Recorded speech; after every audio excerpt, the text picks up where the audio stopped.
Ito po ay 3 pico medalyon na order ni sir na taga Binangunan, Rizal, at pinadeliver ko na ito sa GNT Express para makaabot doon sa lugar ni sir sa Binangunan, Rizal.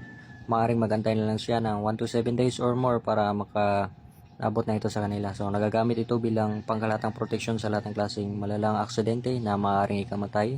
Kasama na sa proteksyon sa lahat ng klaseng masamang espiritu, sa lahat ng klaseng masamang kapangyarihan o witchcraft, pasumbalik sa lahat ng klaseng masamang kapangyarihan, at proteksyon din sa lahat ng klase ng mga masamang gawa, sa mga masamang tao, masamang espiritu, mga demonyo, sa lahat ng klaseng mga aksidente na maaaring ikamatay.